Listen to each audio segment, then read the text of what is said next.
Batez ere, sinadura ageri den dokumentuan ematen zuen denpora, haren idazkeraren tasueran tragediaren aztarnaren bat aurkitzeko asmoz. Sinadura argia izan zuen beti. Lehenbizikoetan esku irmo eta seguru baten naretasuna ageri duen arren, idazkerak bide batez, idazteko ohitura ezagatik arreta edo ardura handiegia salatzen du. Batipat, letrak elkarrekin eslotzeak, eskola umeen kopia lanetan bezala, hitzak unitate eskuragaitzak bailiran. Errubrika elipse perfektua da, eta Daniel Ende barrokoaren goiko partea izan ezik, osoki inguratzen ditu izena-bizenak. Ardatz vertikal imaginarioaren behealdean 2 marra labur paralelok gurutzatzen dute.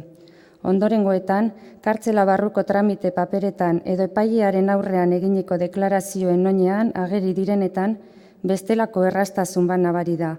Lehen ez zituen arintasuna eta segurtasuna, tornuaren gurpilera ohiturik zegoen eskua erabilera finagoetara egokitu baitzaio.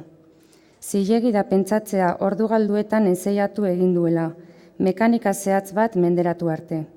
Eta kartzelako monotonia hausteko aukera ematen diotenez, tramitea betetzearen alaitasuna adierazten bide dute. Hitza ere errazago dario ziurrazko, deklaratzeko beste ezer ba alduen galderari baietz erantzutean. Solanatarrek armak atzeman zituztenean, berak behartu zituela mehatzupean isiltzera. Eta luma irristatu egiten da, letrak elkarrekin lotuz, paperik abandonatu gabe hien puntuak bilatzerakoan, eta bidea marrafin baina nabarmen batez seinalaturik geratzen da. Idazkera konplikatu eta dotoretzeaz ganera, izena eta deitura lerrobanatan agertzen hasten dira, tasu estetiko berri baten bila, eta Danielen elea gero eta gehiago luzatzen da, beherago deituraren lehenbiziko letra osatzeko. Ortografia euskalduna berriz lehenbizikoetan agertzen zen U gaztelarra ezabatu du.